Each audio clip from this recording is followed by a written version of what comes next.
Voilà, ça a toujours été un plaisir pour moi de vous retrouver pour le compte de ces magazines Femmes en Or. C'est votre magazine qui reçoit pour vous les femmes exceptionnelles, les femmes de la distinction, les femmes de la différence, les femmes étoiles, les femmes qui ne sont pas comme les autres femmes. Moi, je les appelle souvent les femmes au grand F, les femmes qui essayent d'écrire leur histoire sur les sables du temps et qui deviennent des références pour les autres femmes. Ah oui, il existe des femmes comme ça. Et aujourd'hui, on va donner la parole à une grande dame. C'est une femme vraiment qui évolue dans les sociales, un secteur que j'aime beaucoup. Elle pense aux pauvres, elle pense aux démunis, elle pense en gros aux orphelins. Alors, Madame Pat Douria, Madame Pat El Persévérance Douria. Un nom compliqué, hein? Ah non. Bonjour madame. Bonjour. Comme qui dirait, vous n'êtes pas de père et de mère congolais, hein? Si, bien sûr. S'il faudrait postuler, bien on allait dire non, madame. M'écarter directement. Madame Pat El Persévérance Douria, c'est ce qu'elle non. Là, c'est pas vraiment congolais. Hein? Si, c'est congolais. Ah, vous êtes congolaise? Parce que, oui, je suis congolaise à 100%. Oui. De père et de mère. De père et de mère. Oui. De grand-père et de grand-mère. De grand-père arrière et de arrière. Je ne sais pas s'il y a eu de fraude là-dessus, mais moi, je sais que c'est congolais. Ok. Comment vous allez? Très, très bien. Bon, vous revenez fraîchement de la Belgique. Oui. Hein? Ben, vous êtes rentré dans votre pays, toujours dans les soucis d'aider les orphelins. C'est ça. Oui. Alors, Madame Pat El Persévérance Douria, elle est la présidente d'une fondation qui porte son nom. C'est-à-dire que la fondation, c'est Pat El Persévérance Douria, c'est ça? Oui. Ok. Ah, vous êtes un peu égoïste, hein? Il fallait chercher un autre nom quand même. Non, Oui. et ça, il faut. Non. Les noms, c'est mieux que ça me représente moi-même parce que je peux trouver d'autres branches. Oui. Avec d'autres branches, là, on met d'autres noms. Mais l'en-tête, ça reste le nom de la personne, de la fondatrice, en fait. Ok, donc vous avez déjà songé à l'avenir si vous n'êtes plus en vie, parce que nous allons tous mourir un jour. Ouais. Alors, ça ne va pas pénaliser les autres qui vont rester? Non, c'est pas juste du pour tout. pérenniser votre nom? Non, pas du tout. C'est juste comme les noms, on peut Oui. dire comme les écoles, par exemple. On a les écoles Massamba, par exemple. Oui. C'est le papa Massamba qui a ouvert ça. Là, Donc, moi, convaincu. donc voilà. Donc, même s'il décède, il part. C'est pas du nouveau. Ben, voilà, c'est pas une du première nouveau. fois. Non, c'est pas la première fois. Alors, Donc, la fondation restera. ok. Les branches resteront aussi. Mais Alors, en fait, oui. ça me rendra aussi honneur. Quoi. Ok, c'est bien. C'est une façon de vous immortaliser. Oui. Vous restez vivante. Oui. Alors, comment se porte la fondation? La fondation se porte très bien. Oui. Ça accroît, donc c'est très très bien pour le moment. En tout Oui. cas, tout avance bien. Ok. Tout avance très bien. Donc, je peux dire quoi? Nous avons des branches qui s'ouvrent maintenant. Donc, la fondation, dont on a le premier branche, c'était l'orphelinat. Oui. Et maintenant, là, on progresse pour d'autres projets. Mhm. Donc, ça avance super bien. je peux Ok. dire. Ouais. Ok. Alors, est-ce que Madame Pat, vous pouvez nous rappeler un peu votre vision? Parce qu'il y a des gens qui vous suivent peut-être pour la première fois. C'est quoi la vision de la fondation Pat El Persévérance Douria? Donc, la vision principale, Oui. donc on est là pour soutenir les orphelins. Donc, Oui. soutien en faveur des enfants orphelins Oui. et des enfants abandonnés. Et bien sûr, du parrainage d'enfants orphelins à Kinshasa. Mhm. Pas vraiment à Kinshasa parce qu'on commence à Kinshasa, mais on vise aussi la RDC. Ok. C'est notre vision vraiment, c'est soutenir, aider les enfants orphelins, les élever, leur donner une vie en fait, qu'ils vivent comme tous les autres enfants méritent. Oui. Notre vision, c'est vraiment ça, c'est aider les enfants démunis, on peut Ok. dire en gros. Alors, comme qui dirait, vous êtes aussi orpheline. Oui, De je suis père moi-même et de orpheline mère. de père, non de père, ma mère elle est encore en vie. Et heureusement, Désolée, heureusement que vous avez heureusement, je peux dire, ouais, elle est encore en vie. Donc, de voilà. père. Ok. Donc, c'est en fait ça qui vous a poussé à penser aussi aux autres orphelins. Oui. Oui.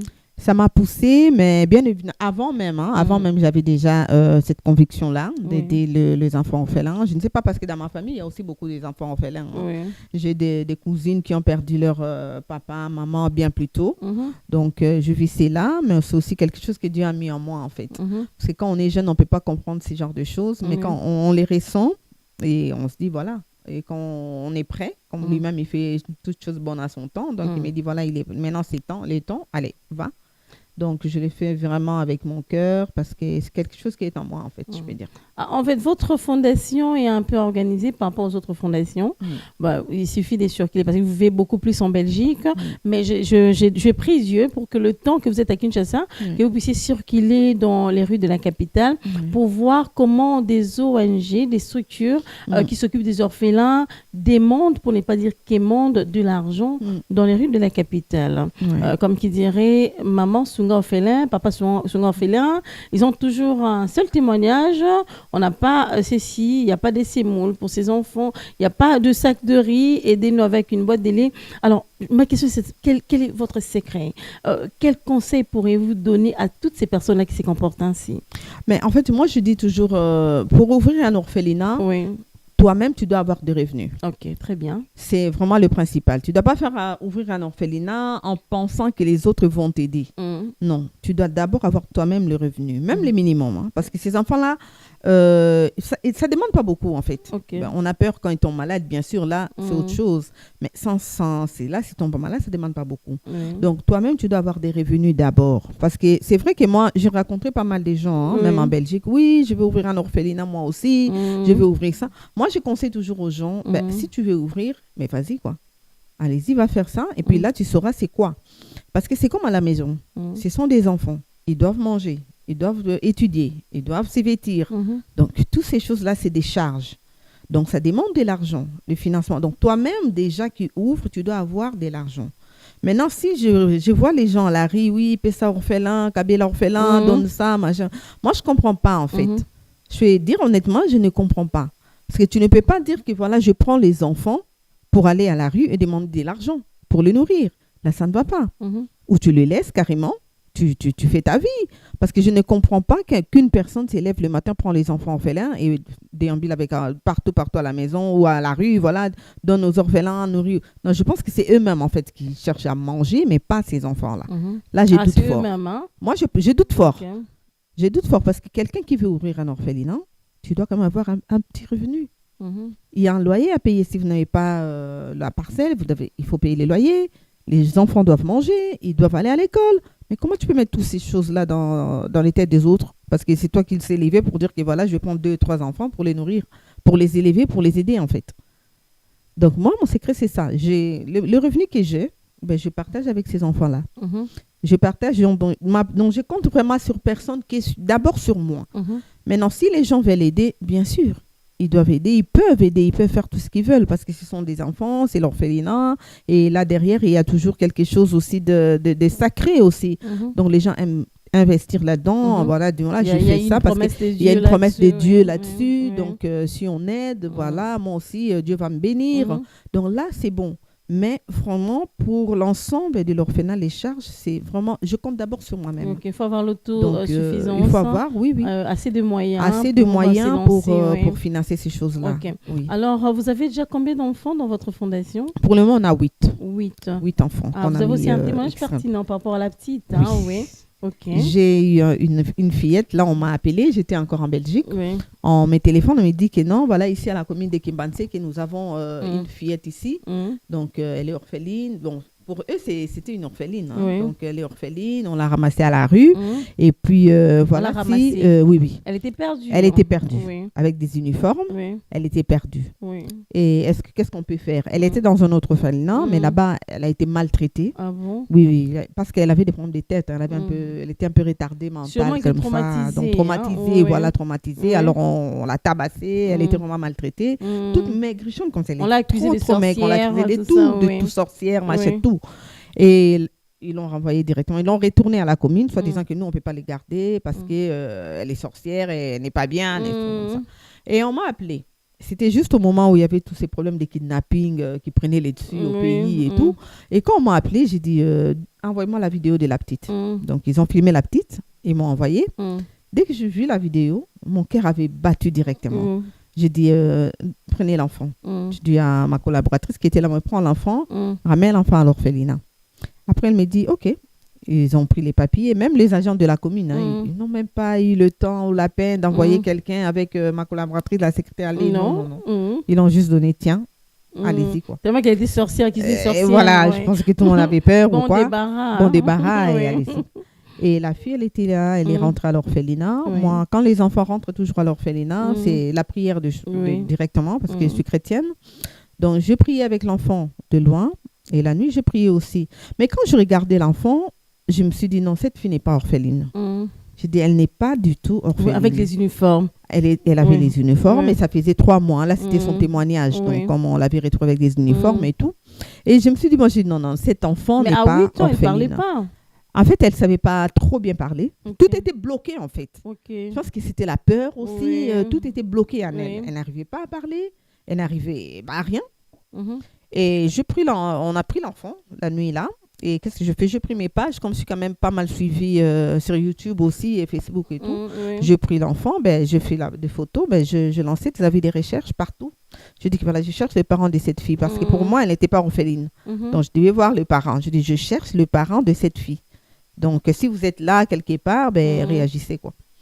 Et la nuit même, il y a un oncle, donc son oncle à lui, à elle, m'a écrit. Ah bon? Oui, il m'a dit oui. Le même jour. Le même Donc vous jour. êtes vraiment structuré comme Voilà. orphelinat. Oui, vraiment Ok. structuré. Parce que moi, tous les enfants qui rentrent, je lance des avis de recherche. Ok, très bien. Je prends des photos Oui. directement. Non, pour je vous lance rassurer pour qu'il me n'y a pas de rassurer problème. vraiment, il n'y a tout pas de ça, oui. problème. Qu'il y a eu de Qu'elle vol est- d'enfants. Voilà, pour justement. envoyer à l'étranger. Pour envoyer à tout l'étranger. ça, Parce que oui. je sais, à nous qui venons Oui. de l'étranger, on a toujours. Ah oui, Boya Kakoi Baba Naboke. Oui. Non. Mm. On est là pour aider. Mm. Donc, j'ai lancé la vidéo. Oui. La nuit même, donc c'était pas le matin, un jour après, les jours même, la nuit, Mhm. j'ai reçu un message de son oncle. Il me dit que oui, je suis l'oncle de la petite et tout. On cherche cet enfant depuis 3 mois. Pour 3 nous, mois. oui. Quel genre de parents? Elle est déjà morte, quoi. Oh là pour là. nous, là, on a fait le deuil et tout. Pour nous, Ils ont même c'est fait fini, les quoi. deuils. Ils ont fait Oui, les deuils. oui. J'ai dit d'accord. Bon, dans ces cas, sachez que l'enfant est dans mes mains, chez moi, dans l'orphelinat. Oui, je vis l'adresse de l'orphelinat, on va passer. J'ai dit non. Vous n'allez Moi, pas je passer à viens, l'orphelinat. oui. Allez directement à la commune de Kimbantseke parce que l'enfant m'a été donné là-bas. Allez à la commune là-bas. Et là-bas, moi, mon équipe sera là aussi avec l'enfant. Mais amenez-nous tout, les actes de naissance, De l'enfant, oui. tout le papier Ouais, qui prouve comme que vous êtes preuve, vraiment oui. de sa famille, ses parents et tout. Oui. À ce moment-là, devant les agents de l'État, nous, on va vous rendre l'enfant si tout est correct. Mhm. Et les lendemains matin, ils sont allés à la commune. Ouais. Mon équipe était là aussi, Ouais. avec la petite. Et la petite était là. J'ai encore des vidéos là et tout. Vous allez voir, c'est sa maman comment elle pleurait. Oh là là, on a raté la vidéo. La hein. vidéo est là. Elle pleurait parce que c'était comme si l'enfant, je sais pas, elle était morte et ressuscitée, quoi. Oui. Donc, la maman pleurait, la la petite maman pleurait, pleurait, son Ouais. papa pleurait, son église était là, le pasteur et Oh. tout. Mais ils n'arrivaient pas à comprendre comment on a pu garder l'enfant, et comment ils ont retrouvé leur enfant, parce que pour eux, c'était fini. Pour eux, c'était fini. Bah, c'était quoi leur témoignage? L'enfant était perdu comment? Elle rentrait de l'école? L'enfant était parti à l'école, Oui. et après, elle n'avait plus revenu et Elle rentrait à la partait maison. seule, quoi. elle rentrait seule. Elle partait seule, et Oui. elle rentrait aussi seule, mais Ah bon? malheureusement, ces jours-là, Oui. elle est partie, mais 3 mois après, c'était comme ça pour eux, quoi. Et ils n'arrivaient pas à expliquer non plus, parce qu'ils disaient que non, d'habitude, elle part, elle rentre. Mais là, elle Ouais, ne parce que rentrait l'école pas. n'était pas loin de la maison. L'école n'était... Non, c'était quand même un peu... On peut dire peu pas loin, un loin. enfant de 8 Parce que ce ans. que je n'ai pas compris, parce Ouais. que la famille est à Kinkole. Donc, ils vivent à Kinkole, là-bas. Oui. Mais l'enfant nous a été donné à la commune de Kimbantseke. Kimbantseke, oui. Maintenant, le trajet qui a été de près de Kinkole jusque-là, c'est là qu'on ne comprend pas. Même ses parents non plus ne comprenaient rien, parce que l'école n'était pas si loin de la Et maison. l'enfant n'avait donné aucune explication. Aucune explication. Et jusque-là, elle regardait, elle comprenait rien du tout. Elle était toujours traumatisée. Oui. Donc, elle comprenait rien. Donc, je me suis dit, mais heureusement que j'avais pris l'enfant et que j'ai aussi lancé la vie des recherches. Oui. On a retrouvé l'enfant. Mais sinon, ça allait être quoi pour l'enfant, en fait? C'est ça, sinon. Sinon, ça allait être quoi? Oui. Je me dis, donc, le fait que j'ai dit oui, j'ai sauvé cet enfant, en Oui. fait. Même C'est ses parents, l'essentiel, tout oui. d'ailleurs, je dois aller le voir, le parent, pour voir un peu, pour parler un peu avec eux, tout. C'était vraiment émouvant, quoi, de voir ça. Donc, c'est là que j'ai compris que ici à Kinshasa, on a beaucoup des orphelinats, mais tous les enfants ne sont pas des orphelins. Ok, très bien. Tous les enfants ne sont pas ce sont des enfants perdus en cours de chemin, après l'école, les enfants sont perdus, et puis après, ils se retrouvent dans les orphelinats, et puis voilà, c'est Comme parti. ces orphelinats ne sont pas vraiment organisés, bien structurés. Voilà, non, ils y a ne font pas pas des moyen recherches, de- ils disent rien, voilà, ils prennent l'enfant, voilà, la commune appelle, et il prend l'enfant, il met à l'orphelinat, c'est tout. Mais non, on ne doit pas, pour moi en tout cas, le travail que je fais, dès que je prends l'enfant, je lance des avis de recherche. D'abord, je questionne les agents de commune, comment il était venu et tout. Et puis là, à partir de là, je commence à questionner l'enfant. Parce que, n'oublie pas, ces enfants-là, dès qu'ils sont à l'orphelinat, il faut... Donc, le premier jour, ils rentrent. quelques minutes, là, ils disent la vérité, en fait. Mais après ils changent de langage. Ils changent de langage. Et pourquoi? Parce qu'ils veulent parce rester qu'ils dans ont peur, l'orphelinat, en fait. Ils veulent rester dans l'orphelinat parce qu'ils se disent, si je dis... S'ils sont bien traités. S'ils sont bien traités, c'est ça aussi, voilà. oui.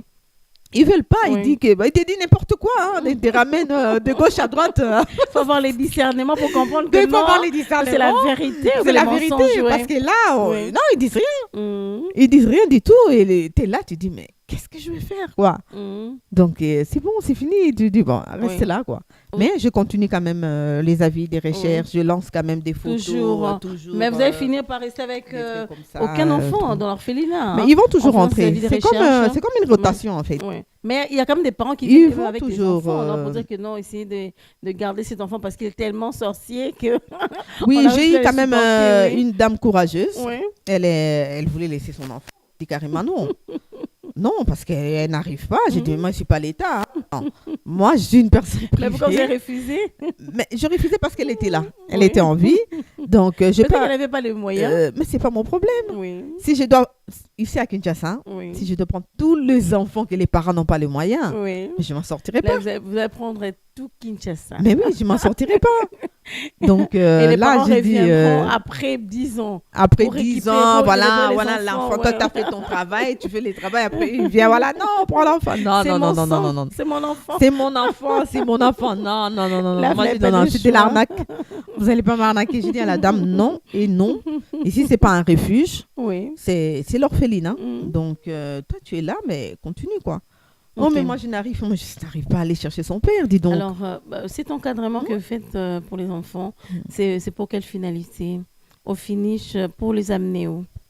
Mais le donner une vie, donc je ne peux pas les amener à un endroit ou quelque chose de précis comme ça. Pour moi, c'est vraiment des enfants que j'encadre. Ils étudient, ils vont à l'école. Là, pour le moment, ils vont à l'école. Et puis après, je vise vraiment le mettre pas dans les universités vraiment comme université campus où il y a ces machins, des trucs professionnels en fait. Ok, beaucoup plus simple. Beaucoup plus professionnels. Donc, dès qu'ils atteignent l'âge de 16 ans, ben là, on lance ces projets-là de moi-même, j'ai des projets d'ouvrir un centre de formation professionnelle. Oui, j'aimerais vraiment ouvrir un centre de formation professionnelle pour encadrer ces enfants-là. Donc, centre de faire de maçonnerie, pâtisserie, couper couture, vraiment des choses professionnelles. Parce qu'ici, on a beaucoup trop des universitaires. J'ai fait campus. Il y a tellement de cadres qui font rien. Il y a tellement de cadres chômage. Mais on continue. Il y a encore des enfants alors qui continuent à faire l'université. Je ne sais pas pourquoi. Pourquoi les gens ne veulent pas faire du professionnel, je ne sais pas pourquoi. Mais pourtant, c'est bien. Peut-être manque d'intérêt, moi, je ne sais pas. Mais moi, franchement, à 16 ans, comme je vis, j'ai dit, voilà, je vais garder ceux qui vont rester avec moi. C'est qu'on ne va pas trouver les parents. Mais on va les garder à 16 ans directement. On les apprend le métier. Donc, on va les apprendre le métier, pâtisserie ou maçonnerie, des choses comme ça qu'on va essayer de faire comme ça. En fait, j'aimerais bien me mettre à votre place. Comment vous gérez ces enfants? Parce que chaque enfant traverse une étape de sa vie. Il y a l'âge de l'adolescence, l'âge de la puberté. Étant donné que vous êtes comme une mère nourricière, est-ce que vous arrivez à les supporter? Est-ce que dans votre orphelinat, il n'y a pas des enfants rebelles? Oui, alors là, comme je n'ai pas vraiment des enfants au-dessus, au-dessus de 12 ans, ils sont tous des enfants. Ah, il faut déjà vous préparer. Oui, je me prépare. Je me prépare parce que j'ai déjà un là qui me tourne déjà la tête. Il n'a que 7 ans, mais lui, il faut aller, quoi. Donc, on sent que lui, même vers 12 ans, 13, 14 ans, on va devoir se battre. Mais c'est l'enfant. C'est l'enfant, on n'a pas beaucoup de choix. On le sait, l'adolescence, c'est un peu un problème pour tous les enfants. Mais on associe ça avec la prière. Donc, j'ai des pasteurs qui m'aident. Donc, on associe ça vraiment pour les encadrer. Moi-même, je ne saurais pas. Donc, j'ai vraiment toute une équipe qui m'aide avec la prière, les conseils, les encadrements et tout à la maison, des trucs comme ça. Très bien, ça va aller. Alors, Madame Pat El Persévérance Douria, vous revenez fraîchement de la Belgique. Vous avez fait beaucoup de mois, tellement que vous nous avez vraiment manqué à Kinshasa. Vous étiez allé faire quoi? Qu'est-ce que vous avez fait des concrets en Belgique là-bas? D'abord en Belgique, moi-même personnellement, j'avais beaucoup de choses à faire en dehors même de la fondation. Donc, j'avais un mémoire à défendre. Gloire à Dieu, je l'ai fait. Maintenant, pour la fondation, donc, je devrais déposer aussi un statut et règlement d'ordre intérieur en Belgique. Parce que la fondation, je l'ai commencé ici à Kinshasa. Donc, c'était pas encore en Belgique. Donc, en Belgique, maintenant, je voulais le faire, mais je l'ai fait. Donc, je devais taper un statut pour le déposer. Ah, vous avez fait l'inverse, hein? Directement, Vous avez commencé en Belgique parce que vous êtes aussi résidente là-bas. Oui. Mais vous avez commencé à Kinshasa pour aller en Belgique, mais pourquoi alors? Parce que vous êtes Parce que le travail, c'est vraiment ici, en fait. Parce qu'en Belgique, je pourrais bien commencer, mais on n'aura pas assez de matière qu'on a ici, en fait. Ici, on parle de la situation, on le touche. Ici, on a des enfants. Donc, c'est comme on vient, on voit et on dit non, on doit faire quelque chose. Mais pour faire quelque chose, il faut commencer ici. Parce que là-bas, les Belges ne vont pas me demander si je commence là-bas, par exemple, ou si j'aurais à ouvrir, mais les travail, proprement dit, c'est vraiment ici. Là-bas, on n'a pas vraiment beaucoup de charges à faire. On a plus de le parler, en fait. Faire susciter, réveiller les gens, conscientiser les gens. Donc, ça change directement, ça change directement. On dit que voilà, nous, ici, en Belgique, oui, on est bien. Je suis naturalisée belge, je suis chez moi là-bas en Belgique, mais chez moi, vraiment, du sang, c'est ici, c'est le Congo. Donc, dès que je suis là, là-bas, c'est vraiment pour conscientiser mes compatriotes. Voilà, écoutez, on doit faire ça, nous devons faire ça, nous devons faire ça pour le pays. Donc, c'est pour ça que j'ai commencé ici, pour avoir la matière, pour avoir les images, pour avoir vraiment des éléments et pour amener là-bas et là-bas pour le prouver. Donc voilà ce que je fais. Et ici en Belgique, ce que je peux demander, c'est de l'aide pour m'aider à vous êtes vraiment accomplir ça. J'aime votre franchise en tout cas. Parce qu'il y a des gens comme ça qui viennent, ils regroupent 2 ou 3 personnes et puis ils demandent de l'aide. Mais vous avez fait un travail de fond et vous êtes parti pour demander les fonds, pour soutenir enfants, ici, oui. Oh, très bien. Donc, mais quand même, comment vous trouvez les retombées sont quand même positives? Comment ça évolue? Oui. Là, maintenant, ça va évoluer, je pense, dans les années à venir parce que là, j'ai déposé les statuts. Donc, j'ai reçu la personnalité juridique déjà. Maintenant, là, avec les activités, il faut maintenant toucher les gens. Donc, il faut venir ici. Comme ça, et ils vont voir aussi ce qui se passe pour pouvoir mettre leur main dessus. Donc, pour vous appuyer. Pour vous appuyer dans votre vision. Alors, je vous pose exactement la question, c'est quoi la vision que vous avez pour cette fondation? Oui, cette fondation est tellement grande. Je l'appelle fondation géante. Donc, la vision de la fondation est tout d'abord d'ouvrir plusieurs branches. Parce que la fondation est là. Elle est bien assise. Donc, notre objectif, c'est d'aider les démunis. Donc, les démunis, là, c'est ça. Ça regroupe beaucoup de choses.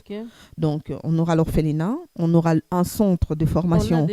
On a déjà l'orphelinat. Donc, on aura maintenant le centre de formation professionnelle pour les jeunes enfants. Et là, maintenant, nous ouvrons dans une branche là pour un bureau, vraiment pour faire des recherches des enfants perdus.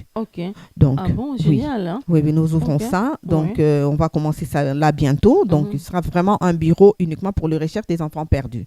Donc, une personne qui a perdu son enfant ou une famille qui a perdu son enfant ou quoi que ce soit, ils peuvent nous contacter.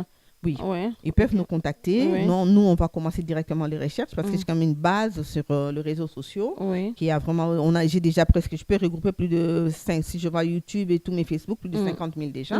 Donc là, on peut vraiment travailler là-dessus et puis après, on va ouvrir un site Internet pour continuer à mettre des photos et tout. Et puis là, je toucherai aussi le membre des personnalités communales et tout pour nous aider dans ces travails-là. Parce que vu que moi-même, j'ai vécu ça, je me suis dit, alors si c'est venu à moi, donc je dois faire quelque chose là-dessus. Donc, c'est vraiment la fondation qui va regrouper toutes ces choses-là. On aura l'orphelinat, les écoles, le centre de formation professionnelle, un bureau pour faire des recherches des enfants perdus. Et après, ainsi de suite, il y aura d'autres, des ateliers et tout, ça viendra comme ça. Ce sera vraiment, c'est une grande fondation, en fait. Alors, il y aura de filles, tout comme de garçons. Oui. Quand vous parlez de métier, vous pensez à quoi? Parce qu'il y a des gens qui vous suivent là. Elle a des bonnes initiatives. Hein? Alors, qu'est-ce qu'on peut faire? Est-ce qu'il y aura quel genre de métier? Maçonnerie? Il y aura de gens dans la pédicure, manicure? Maçonnerie surtout, parce que là maintenant, regarde, on a beaucoup de constructions maintenant qui s'est fait, même on a beaucoup de terrains qui se vendent pas mal. Du côté de Batéké, là-bas, on a besoin de vrais maçons pour faire ces travails-là. Donc, l'électricité aussi, je mettrai l'électricité et couper-couture aussi. Couper-couture pour valoriser aussi nos trucs à nous. Parce que là, on est toujours, Dubaï envoie ceci, on achète. La Chine envoie ceci, on achète. Turquie envoie ceci. Pourquoi on ne peut pas faire nous-mêmes, en fait? Pourquoi pas? On a des tissus, on peut faire nos trucs à nous et les exporter aussi à l'étranger. Mhm. Donc, je vais faire comme ça et donner en fait du métier aux jeunes filles et même les jeunes garçons. Hein. Maintenant, il y a des couturiers aussi. Oui. Donc, il y a ça. Il y aura vraiment couture, maçonnerie, esthétique, la cuisine. Parce que les gens peuvent préparer aussi. On a beaucoup de restaurants aussi. Je vois que ça fonctionne bien aujourd'hui au Congo. Mhm. Et la pâtisserie pour faire le pain et tout, des trucs comme ça. Mhm. J'ai vraiment besoin de mettre ça en place. Et ça va aider aussi les jeunes filles, hein, les filles mères et tout, nos jeunes filles qui savent pas quoi faire. Donc, je pense que si une fille apprend apprend la couture et qu'à la fin, je lui offre une machine à coudre, Mhm. je pense que c'est bon. Là, on sauve quand même une vie, on sauve une destinée peut-être. Donc, ce sera une fondation élargie. Il faudrait avoir une fiche d'adhésion. Il faut une d'adhésion, Oui. s'inscrire et tout, et savoir aussi pourquoi la personne s'inscrive. Parce qu'en venant ici, tout le monde me demandait, oui, à l'argent, maman Pat va nous payer et tout. Mhm. Je vais C'est pas payer. comme ça. L'ONG deviendra comme un secours pour toute la population parce que il suffit d'avoir un deuil là. On doit aller voir Madame Pat. Madame, écoute là, j'ai un deuil, hein, j'ai pas de moyens pour enterrer. Heureusement, ça ne rentre pas dans nos trucs, dans nos statuts. Quoi. Je vous dis, waouh. C'est donc, vrai. Donc, c'est pourquoi vous n'avez pas postulé. Hein. Mais justement, je n'ai pas postulé parce que peut-être les années à venir, pourquoi pas, justement pour avoir aussi moyen d'aider les gens, des enfants. Parce qu'il y a beaucoup de travail à ce niveau-là. Il y a vraiment beaucoup de travail. Pour une personne, ça ne va pas. Il y a beaucoup de travail. Donc, je commence d'abord petit à petit comme ça, mettre mes pas, voir un peu mes bases et tout. Et puis après, pourquoi pas, je peux peut-être me retrouver pas seulement dans la députation, mais peut-être dans autre chose. Hein. Il y a le ministère des Affaires sociales, peut-être.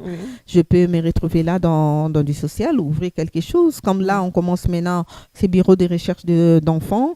C'est aussi un travail. Oui, le début, c'est difficile. Donc, je mets mes moyens, mes ordinateurs et tout, juste pour le pays, pour aider un peu le pays, voir un peu là où ça va nous amener. Hein. Je pense que le travail, c'est pas seulement dans la députation.